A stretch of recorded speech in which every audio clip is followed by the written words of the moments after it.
दोस्तों जय हिंद, जय भारत। मैं मदन लाल आज़ाद, संस्थापक संयोजक ठगी पीढ़ी जमाकर्ता परिवार और all India bike boat taxi union, आज दिनांक 16 जुलाई 2022 को आपके समक्ष प्रस्तुत हूँ राजधानी दिल्ली से। एक विशेष बात अब आप सबके साथ करने के लिए दोस्तों, ख़ास तौर से जो 14 जुलाई का सुप्रीम कोर्ट का फैसला आया है सहारा इंडिया परिवार के आलोक में, उनके पक्ष में, जिसमें सुप्रीम कोर्ट ने पटना हाई कोर्ट के उन तमाम आदेशों को निरस्त कर दिया जो उन्होंने सहारा इंडिया परिवार के चीफ सुब्रत राय को नॉन अवेलेबल वारंट इशू करके जारी किया थे। उसको ये बाउंडेशन कर दी थी कि उसको बेल तभी दी जाएगी जब वो तमाम ठगी पीड़ित जमाकर्ताओं का भुगतान कर देगा और उसे सशरीर पटना हाई कोर्ट में उपस्थित होकर अपनी बात कहनी होगी, प्लान बताना पड़ेगा। पटना हाई कोर्ट ने सेबी को, आरबीआई को, एसएफआईओ को भी उसमें पार्टी बना लिया था हस्तक्षेप याचिकाओं के आधार पर, लेकिन सुप्रीम कोर्ट ने पटना हाई कोर्ट के उन तमाम आदेशों को न्यायिक फील्ड का, उसके अधिकारों का अतिक्रमण मानते हुए पटना हाई कोर्ट के वो समस्त आदेश निरस्त कर दिए और एक बड़ी राहत देते हुए सुब्रत राय सहारा और उसके सहयोगियों को एक तरह से तमाम जिम्मेदारियों से मुक्त कर दिया कि वो चाहे तो किसी का भुगतान करे और न चाहे तो किसी का भुगतान ना करे, और वो खुली हवा में सांस ले सकता है, छुट्टा घूम सकता है बैल की तरह। दोस्तों, सुप्रीम कोर्ट का ये फैसला आते ही, आदेश मिलते ही, केवल सहारा ग्रुप में नहीं, जितनी भी ठग कंपनीज या ठग कोऑपरेटिव सोसाइटीज़ हमारे देश में चल रही हैं या जो पहले चलती थीं, जिनके directors, promoters, share holders, chairman's इत्यादि खुले घूम रहे हैं, उन सब में एक खुशी व्याप्त है, प्रसन्नता व्याप्त है। सहारा इंडिया परिवार ने तो बाकायदा एक बड़ा विज्ञापन तमाम अखबारों में जारी किया है, इसे अपनी जीत बताया है, और एक बड़ी अजीब सी बात उसने कर दी है कि जो 24,000 करोड़ रुपए या 25,000 करोड़ रुपए सेबी के पास उसका जमा है, जब तक वो वापस उसे नहीं मिलेगा तब तक वो किसी का भुगतान नहीं करेगा। ये क्लियर कट उसने कहा है विज्ञापनों के माध्यम से। दोस्तों, सुप्रीम कोर्ट भी जानता है, पटना हाई कोर्ट जानता था, पूरा देश जानता है, आप सब जानते हैं कि सहारा इंडिया का जो 25,000 करोड़ रुपए का सहारा से भी विवाद है, उस विवाद का वर्तमान विवाद से कोई लेना देना नहीं है। चाहे सहारा क्रेडिट कोऑपरेटिव सोसाइटी हो, चाहे सहारियन हो, चाहे उसकी मल्टीपर्पज हो, चाहे क्यूसॉप हो, या उसकी जो वर्तमान अन्य स्कीम्स चल रही हैं जिसमें उसने देश के 10-12 करोड़ लोगों से धन जुटाया है, उनकी जमा राशि को हड़पा है। इन तमाम कंपनीज से जो वर्तमान में उसकी चल रही हैं या क्रेडिट कोऑपरेटिव सोसाइटीज़ से, उस सब से भी सहारा विवाद का कोई संबंध नहीं है। जो 2012 में जिस पर सुप्रीम कोर्ट ने फैसला सुनाया था और सहारा को निर्देशित किया था कि वो 24,000 करोड़ रुपए निवेशकों का जमा करे सेबी के खाते में और सेबी उस पैसे को निवेशकों को रिफंड करे। दोस्तों, आज की डेट में कोई निवेशक नहीं है। ये एक शब्द आप लोग तमाम गांठ बांध लें कि जो सहारा इंडिया की वर्तमान multi state credit cooperative society या क्यूसॉप या अन्य जो संस्थान चल रहे हैं, उनमें आप इन्वेस्टर नहीं हैं, उनमें आप जमाकर्ता हैं। इसलिए जमाकर्ता शब्द का इस्तेमाल किया करें। इन्वेस्टर कोई भी साथी अपने आप को ना कहे, चूँकि आपका कोई इन्वेस्टमेंट नहीं है, बल्कि आपने उसके यहाँ पैसा जमा किया है, और वो भी इस झांसे में आकर जब सहारा के साथ खड़े होने वाले बड़े बड़े सेलिब्रिटीज़ ने, नेताओं ने, क्रिकेटर्स ने, फिल्मी हीरो हीरोइंस ने आपको ये आश्वासन दिया, अश्योरेंस दिया कि सहारा इंडिया की किसी भी स्कीम में आप अपनी बचत राशि को जमा करेंगे, MIS स्कीम में या FD के रूप में या किसी अन्य रूप में, तो सहारा इंडिया परिवार की ये cooperative societies, credit cooperative societies, क्यूसॉप वगैरह आपको मोटा रिटर्न देंगी, आपको जीवन भर की सुरक्षा प्रदान करेंगी, आपको लाइफ इंश्योरेंस मिलेगा, आपको पेंशन मिलेगी बुढ़ापे में, आपको और सामाजिक सिक्योरिटीज़ मिलेंगी और आपका धन पूरी तरह से सुरक्षित रहेगा। ये गारंटी भी सहारा इंडिया परिवार ने या उसकी क्रेडिट कोऑपरेटिव सोसाइटीज़ ने आपको दी। और ये सारी क्रेडिट कोऑपरेटिव सोसाइटीज़ उसने सरकार को, कानून को धोखा दे करके बनाई। चूँकि 2012 में सुप्रीम कोर्ट सेबी की याचिका पर सहारा इंडिया परिवार की जो हाउसिंग और फाइनेंसिंग कंपनीज उस वक्त तक चल रही थीं, उन सब पर बैन लगा चुका था और ये कह चुका था कि कोई भी जमा राशि सहारा इंडिया परिवार की ये कंपनीज जो फाइनेंस कंपनी थी उसकी और सहारा हाउसिंग कंपनी थी, ये कोई भी जमा राशि किसी भी व्यक्ति से स्वीकार नहीं करेंगी। Within 3 month justice Agarwal की निगरानी में सेबी तमाम निवेशकों का पैसा उन्हें मैं ब्याज के 15% ब्याज के वापस करेगा। लेकिन दोस्तों 2012 से 2022 आ गया, 10 साल हो गए पूरे। इन 10 सालों में सेबी ने भी किसी का 1 रुपया वापस नहीं किया और सहारा भी कोई संतोषजनक लिस्ट अपने निवेशकों की सेबी के समक्ष दाखिल नहीं कर सका कि उसके वास्तव में वो निवेशक थे कौन जिन्होंने सहारा इंडिया की हाउसिंग स्कीम में और फाइनेंस कंपनी में निवेश किया था। इस वजह से वो मामला आज तक पेंडिंग है और सहारा 24,000 करोड़ रुपए वापस मांगता है सेबी से। और सेबी ने अभी हाल ही में सुप्रीम कोर्ट में लगभग 1.5-2 साल होने जा रहे हैं एक पिटीशन फाइल करके 65,000 करोड़ रुपए की और मांग की है कि सहारा ने 65,000 करोड़ रुपए का गबन और कर लिया लोगों के का। तो दोस्तों निश्चित रूप से सुप्रीम कोर्ट का ये फैसला देश के उन 10-12 करोड़ ठगी पीड़ित जमाकर्ता परिवारों को ठेस पहुंचाने वाला है जिनकी मेहनत की कमाई सहारा इंडिया परिवार और उसकी इन फ्रॉड क्रेडिट कोऑपरेटिव सोसाइटीज़ ने हड़पी है। चूंकि उसकी पुरानी कंपनीज बंद हो चुकी थी सुप्रीम कोर्ट के आदेश पर, इसलिए उसने धोखाधड़ी करके कानून से ये नई क्रेडिट कोऑपरेटिव सोसाइटीज़ अलग अलग पतों पर रजिस्टर्ड कराई, उनके जरिए धंधा जारी रखा, गैरकानूनी धंधा, और उस पैसे को भी इकट्ठा कर करके वो विदेशों में भेजता रहा, दूसरे प्रोजेक्ट्स में लगाता रहा। जबकि multi state credit cooperative society act या क्रेडिट कोऑपरेटिव सोसाइटी एक्ट में ये साफ साफ प्रोविज़न है कि आप किसी भी जमाकर्ता का, किसी भी मेंबर का 1 भी रुपया किसी अन्य प्रोजेक्ट में नहीं लगा सकते। सहारा ने ये किया, इसलिए सीआरसी ने उस पर बैन लगाया। लेकिन सीआरसी के बैन को पहले दिल्ली हाई कोर्ट ने स्टे कर दिया था, उसकी आड़ में वो चलता रहा। और दोस्तों मैं क्या बताऊं आपको, न्यायपालिका के खिलाफ इतना जहर उगलना नहीं चाहिए, हमको बोलना नहीं चाहिए, लेकिन न्यायपालिका में आज ऐसे लोग बैठ गए हैं कि वो न्याय की हत्या कर रहे हैं, अपने विवेकाधिकारों का दुरुपयोग कर रहे हैं और देश को तबाह करने की ओर ले जा रहे हैं। देश के 20 करोड़ से ज़्यादा ठगी पीड़ित जमाकर्ता परिवार न्यायपालिका की वजह से आज न्याय के लिए अपनी मेहनत की डूब चुकी रकम को वापस पाने के लिए दर दर के धक्के खा रहे हैं। और 2010 से नहीं, 2016 में पल्स के मामले में इसी सुप्रीम कोर्ट का ऐसा ही फैसला आया। वो भी एकदम ऐसा फैसला था कि जो कभी लागू नहीं हो सकता। उसमें भी उसने सेबी पल्स रिफंड स्कीम जारी कर दी। सेबी को कह दिया तू इसकी सारी प्रॉपर्टी सीज कर, पल्स की, PACL इंडिया लिमिटेड की, PGF की और इनकी तमाम कंपनीज की, और लोगों का पैसा वापस कर, 6 करोड़ लोगों का, और 6 महीने के अंदर अंदर वापस कर। ये नहीं सोचा कि सेबी के पास इतने संसाधन हैं या नहीं हैं, सेबी इस काम के लिए उपयुक्त एजेंसी है या नहीं है, वो कर पाएगा या नहीं कर पाएगा। वहाँ भी जस्टिस लोढ़ा की एक कमेटी बना दी गई। चाहे वो जस्टिस लोढ़ा हों, जस्टिस अग्रवाल हों, वो आराम से 1.5-2 करोड़ रुपए मंथली आपके पैसे में से हड़प लेते हैं, एक तरह से तनख्वाह के नाम पर और दूसरे वेतन भत्तों के नाम पर और अपने स्टाफ के नाम पर। वो आपके ही पैसे में से जा रहा है, चाहे वो जस्टिस अग्रवाल को जाए, चाहे जस्टिस लोढ़ा को जाए, या किसी और जस्टिस को जा रहा हो जो समृद्धा जीवन, विश्वामित्र और जो है दुनिया भर की कंपनीज के ऊपर सुप्रीम कोर्ट ने या किसी भी हाई कोर्ट ने बिठा रखे हैं सेबी के मैटर को लेकर। या और ये जो लिक्विडेटर मुफ्त की तनख्वाह खा रहे हैं 20 साल से, लिक्विडेटर किसी का भुगतान नहीं कर पा रहे, चाहे वो आदर्श क्रेडिट कोऑपरेटिव का मामला हो, संजीवनी का हो, नवजीवन का हो, आपेश्वर का हो, खेतेश्वर का हो, हल्दर का हो, HBN का हो, करम भूमि का हो, कल्पतरु का हो, राधा माधव कॉरपोरेशन लिमिटेड का हो, और बहुत सारी कंपनीज के मामले हैं।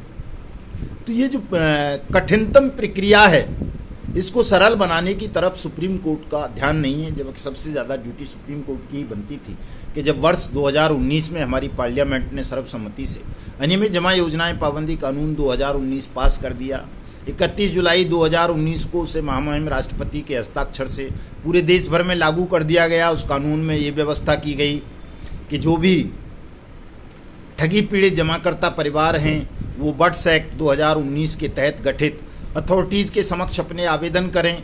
अथॉरिटी उन पर परिवाद स्पेशल कोर्ट्स में फाइल करके स्पीडी ट्रायल 180 वर्किंग डेज में कंप्लीट कराकर तमाम ठगों से रिकवरी करें, देश में हो विदेश में हो, और वो पैसा तुरंत 2 से लेकर 3 गुना तक प्रत्येक ठगी पीड़ित जमाकर्ता परिवार आवेदक को बट्स एक्ट 2019 की अथॉरिटी वापस करें। ये टाइम बाउंड एक्ट, इसमें इतने अधिकार हैं कि बिना किसी स्टेट की परमिशन के, बिना किसी हाई कोर्ट, बिना किसी सुप्रीम कोर्ट की परमिशन के, अगर बट्स एक्ट अथॉरिटी को लगता है कि कोई मामला मल्टी स्टेट है या 2 से ज़्यादा राज्यों में है या 100 करोड़ से ज़्यादा का भुगतान जिसमें होना है, तो वो उसकी जांच सीबीआई के हवाले कर सकता है। एक विशेष अथॉरिटी का गठन किया जा सकता है। यानी कहने का मतलब ये है कि 180 वर्किंग डेज में हर हालत के अंदर अंदर आपका पैसा आपको वापस मिल जाना चाहिए था।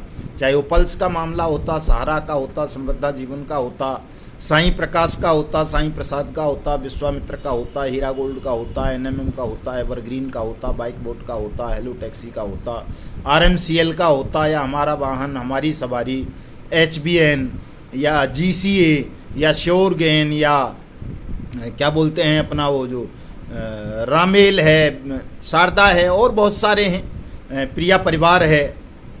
इन तमाम जितनी भी कंपनी जिनके भी मैं नाम लेता हूं या नहीं ले पाता हूं, उन सबके पीड़ितों का पैसा, जमाकर्ताओं का पैसा 180 कार्य दिवस के अंदर अंदर अब तक वापस मिल जाना चाहिए था दोस्तों। लेकिन 3 साल से ऊपर हो गए। वर्षगांठ 31 जुलाई 2022 को हम बट्स एक्ट 2019 की मनाने जा रहे हैं, तीसरी संसद सत्याग्रह के रूप में जंतर मंतर नई दिल्ली पर। लेकिन अफसोस कि आज तक किसी भी व्यक्ति का पैसा उन्हें बट्स एक्ट के तहत वापस नहीं किया गया। बहुत सारे राज्यों में बट्स एक्ट के तहत अथॉरिटी गठित नहीं की गई, स्पेशल कोर्ट नहीं बनाई गई, ईओज अपॉइंट नहीं किए गए, और यहाँ तक कि बट्स एक्ट 2019 की धाराओं के साथ कहीं अभी मुकदमे तक दर्ज नहीं हो रहे हैं। बड़ा कंफ्यूजन क्रिएट कर रखा है। इसी के लिए है दोस्तों ये हमारा जो संसद सत्याग्रह है 31 जुलाई 2022 का सुबह 11 बजे जंतर मंतर पर, वो इसी के लिए है कि बट्स एक्ट को पूरी तरह से क्रियान्वित किया जाए देश भर में। सेंट्रल गवर्नमेंट सेंट्रल डाटाबेस बनाए, तमाम देश के थाने चौकियों में बोर्ड लगाए जाएं बट्स एक्ट की अनुपालना के संदर्भ में। हर थाने में, चौकी में मुकदमे दर्ज हों सरलतापूर्वक, चाहे वो PACL के लोग कराएं, सहारा के कराएं, समृद्धा जीवन के कराएं, बाइक बोट के कराएं, आदर्श क्रेडिट कोऑपरेटिव सोसाइटी वाले कराएं, या आपेश्वर, खेतेश्वर, ढोकेश्वर, ये जितना भी लटर पटर ठग कंपनीज या ठग क्रेडिट कोऑपरेटिव सोसाइटीज़ हैं, इन सब के विक्टिम अगर थानों में या चौकी में जाकर के डिमांड करें कि उनका मुकदमा बट्स एक्ट 2019 की धाराओं के तहत दर्ज किया जाए, तो वो दर्ज होना चाहिए। पूरे देश भर में बट्स एक्ट की अथॉरिटी बनाई जाए और वहाँ आवेदन करने वाले प्रत्येक ठगी पीड़ित जमाकर्ता का पैसा 180 कार्य दिवस के अंदर अंदर बट्स एक्ट के तहत 2 से 3 गुना तक स्टेट अथॉरिटी या सेंट्रल की अथॉरिटीज वापस करें। ठगी पीड़ित जमाकर्ता परिवारों को किसी ठग कंपनी या ठग क्रेडिट कोऑपरेटिव सोसाइटी के दफ्तर में, या किसी लिक्विडेटर के यहाँ, या किसी सेबी के पास, या किसी SFIO के पास, या किसी NCLT में, या किसी कंज्यूमर कोर्ट में, या किसी हाई कोर्ट में, या किसी सुप्रीम कोर्ट में धक्के नहीं खाने पड़े। इसलिए इस एक्ट को बनाया गया, इस पर बड़ी मेहनत की गई। 2012 से लगातार इस पर रिसर्च हुआ, इंटरनेशनल लॉज का वो रिसर्च किया गया कि कैसे विदेशों में पैसा वापस मिल जाता है लोगों का, कैसे लोग बेखौफ होकर पॉन्जी स्कीम्स में और पिरामिड स्कीम्स में अपना पैसा जो है लगा देते हैं, जमा कर देते हैं, लेकिन वहाँ पैसा मिल जाता है विदेशों में, और हिंदुस्तान में मिलता ही नहीं है। यहाँ तो कुबेर और क्या बोलते हैं JVG के मैटर तो 40 साल के लगभग हो गए पड़े हुए पेंडिंग। इस सहारा के बहुत सारे मामले पेंडिंग हैं, PLS के बहुत सारे हैं, शारदा स्कैम का है। मतलब 1978 जब जो है chit fund money prize circulation banning act बना, तब से लेकर के आज तक के मामले भुगतान के लिए लंबित हैं दोस्तों। इसीलिए इसमें the banning of unregulated deposit schemes act 2019 BUDS act में इसको भी ये अपना reserve bank of India act 1934 की कुछ धाराओं को जो शामिल किया गया, द चिट फंड एक्ट 1982 की धाराओं को शामिल किया गया, the prize chit and money circulation scheme banning act 1978 को, तो पूरे को समाहित किया गया कि यदि इस एक्ट के अंदर कोई मुकदमा पहले से चल रहा है या दर्ज है तो उन तमाम विक्टिमों का मामला भी बट्स एक्ट के तहत सुना जाएगा, उसमें बट्स एक्ट के तहत ट्रायल कंप्लीट किया जाएगा और 180 वर्किंग डेज में सबका पैसा वापस किया जाएगा। इसके अलावा दोस्तों direct selling involving multi level marketing कानून जितने भी थे वो सब इसमें जोड़े गए। कंपनी एक्ट 2013 की कुछ धाराएं इसमें मिलाई गई।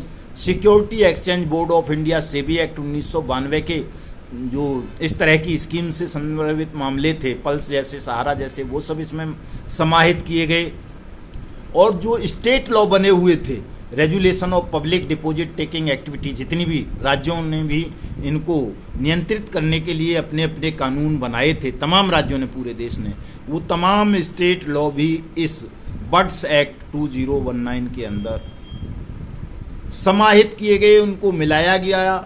और वो इसलिए किया गया सब multi state credit cooperative society act 2002 सहित, ताकि कोई भी credit cooperative society, firm, corporation, NBFC या इस तरह की क्या बोलते हैं अपना कंपनी, किसी भी व्यक्ति का 1 रुपया भी हड़प ना सके। लेकिन दुर्भाग्य दोस्तों, और दुर्भाग्य भी क्या है, मैं समझता हूँ आप लोग संगठित नहीं हैं, एकजुट नहीं हैं, आज भी इस चीज़ को समझना नहीं चाहते हैं आप कि आपका पैसा कैसे मिलेगा।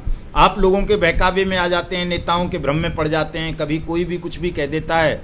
आपकी अर्धविक्षिप्त मानसिकता का लोगों को पता है, चालाक और शैतान किस्म के लोगों को, वो उसका लाभ उठा रहे हैं, वो आपको बहकाते रहते हैं। आज भी देश में ये चल रहा है कि साहब जो है संसद सत्याग्रह में मत जाइए, वहाँ कुछ नहीं होगा। अरे मूर्खो, भोले लोगों, संसद सत्याग्रह ही आपकी समस्या का समाधान है। आपका भुगतान केवल और केवल संसद सत्याग्रह के माध्यम से ही हो सकता है, बट्स एक्ट 2019 के माध्यम से ही हो सकता है। ये कानून ही एकमात्र ऐसा कानून है हमारे देश में जो आपको आपकी डूबी हुई जमा राशि को वापस करवा सकता है। और कोई कानून ऐसा नहीं है, कोई नेता ऐसा नहीं है, कोई पॉलिटिकल पार्टी ऐसी नहीं है, कोई सेंट्रल या स्टेट एजेंसी ऐसी नहीं है जो आपका पैसा आपको वापस करवा सके। केवल और केवल बट्स एक्ट 2019 में ये प्रोविज़न है कि देश के प्रत्येक ठगी पीड़ित जमाकर्ता परिवार का पैसा उसे 180 कार्य दिवस के अंदर अंदर सरकार वापस करे। और आप इसका लाभ उठाना नहीं चाहते। हमने हेलो टैक्सी, बाइक बोट और राधा माधव कॉरपोरेशन लिमिटेड के मामलों में, Trinity multi state credit cooperative societies के मामलों में, यहाँ दिल्ली में बट्स एक्ट अथॉरिटीज़ के समक्ष भुगतान के दावे फाइल करने आरंभ करवा दिए हैं। लेकिन बाकी जगह कहीं नहीं हो रहे। हमारे ही कुछ साथियों ने झारखंड में किए हैं, एक हरियाणा में भी हो गया है। कल एक इन्फॉर्मेशन आई है मेरे पास, हरियाणा में भी कल एक हुआ है शायद नारनौल डिस्ट्रिक्ट में।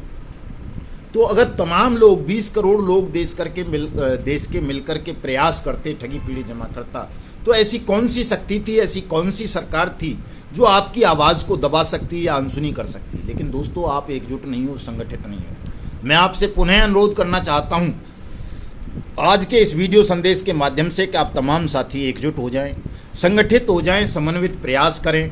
31 जुलाई 2022 के संसद सत्याग्रह में सुबह 11 बजे जंतर मंतर पर पधारें। हमारी जो PACL के पीड़ितों के लिए लंबे समय से लड़ाई लड़ रहे हैं महेंद्रपाल सिंह दानगढ़ जी, उनसे वार्ता हुई है, वो उन्होंने आने की स्वीकृति प्रदान की है कि जी मैं आऊँगा आपके कार्यक्रम में। ऑल इंडिया ये जो आपका संघर्ष पीड़ित न्याय मोर्चा है, सहारा वालों के लिए काम करने वाला अभयदेव शुक्ला जी का अभी 4-5 दिन पहले आपने देखा होगा, लाइव हमने दोनों ने जंतर मंतर से किया था। उन्होंने अपनी स्वीकृति प्रदान की है कि वो 31 जुलाई के संसद सत्याग्रह में सहभागी बनेंगे।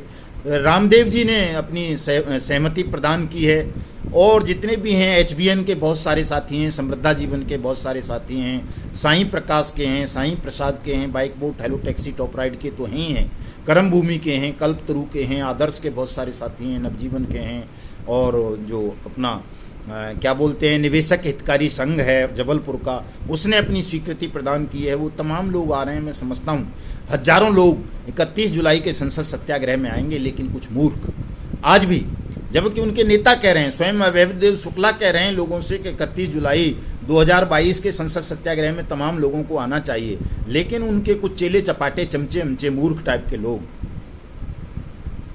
वो नहीं चाहते कि संसद सत्याग्रह सफल हो। वो आज भी 5, 6 और 7 अगस्त की बात करते हैं। अरे मूर्खों, 5, 6, 7 अगस्त तो बाद में आएगा, पहले 31 जुलाई आ रहा है। 31 जुलाई का कार्यक्रम अगर सफल हो जाता है संसद सत्याग्रह और 1 घंटे में हम आदेश कराने में कामयाब हो जाते हैं प्रधानमंत्री से स्पेशल आपके सबके भुगतान का, तो 5, 6 अगस्त को किस लिए धूल फांकने आओगे दिल्ली? क्या करने आओगे? क्यों बेवजह आप लोग अपने दिमाग का, बुद्धि का इस्तेमाल नहीं करते? ये बात मेरी आज तक समझ में नहीं आ सकी है दोस्तों। अपनी बुद्धि को, अपने ध्यान को केंद्रित करो। और जब नेता तमाम मिल रहे हैं, संसद सत्याग्रह में सम्मिलित हो रहे हैं, तो तुम लोगों को क्या आपत्ति है? तुम क्यों इन झूठे और बेईमान लोगों के बहकावे में आकर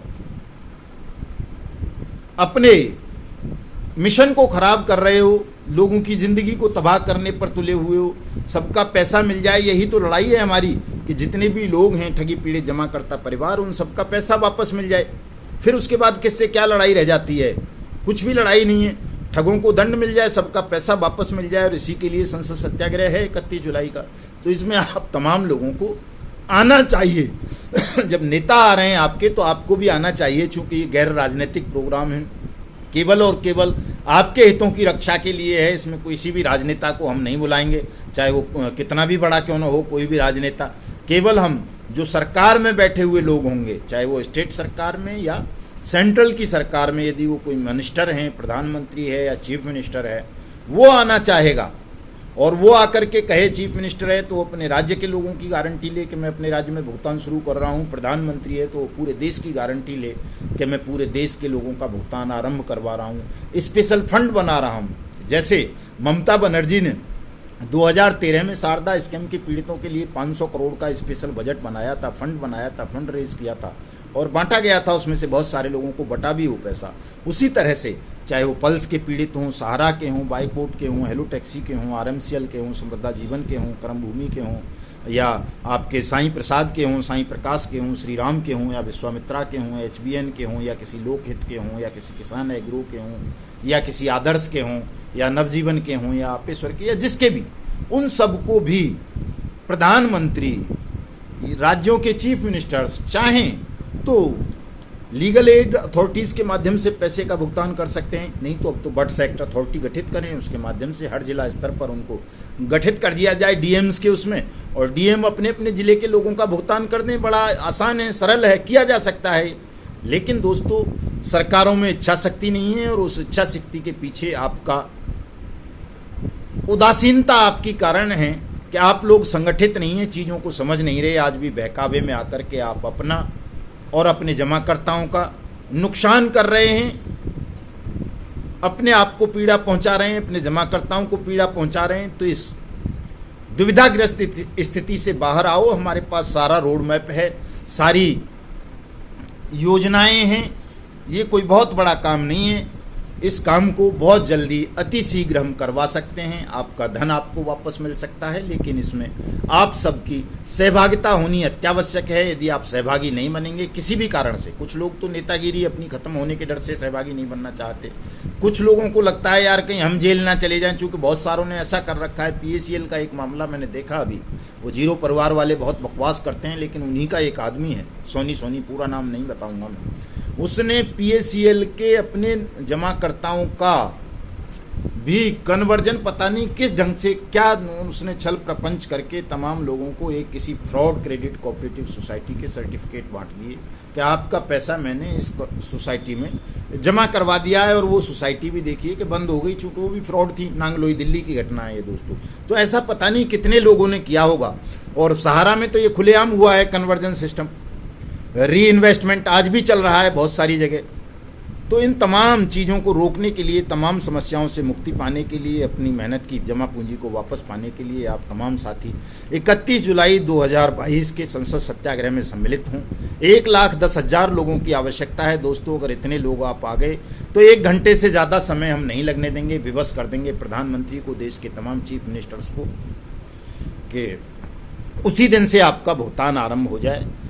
मैं आप सबसे अनुरोध करूंगा कि मेरे इस वीडियो संदेश को ज़्यादा से ज़्यादा लोगों तक शेयर करें, पहुंचाएं और कमेंट करें, और हमारे इस YouTube चैनल को सब्सक्राइब करें और हमारे संगठन से जुड़ें, कार्यक्रम में सहभागी बनें। जय हिंद, जय भारत।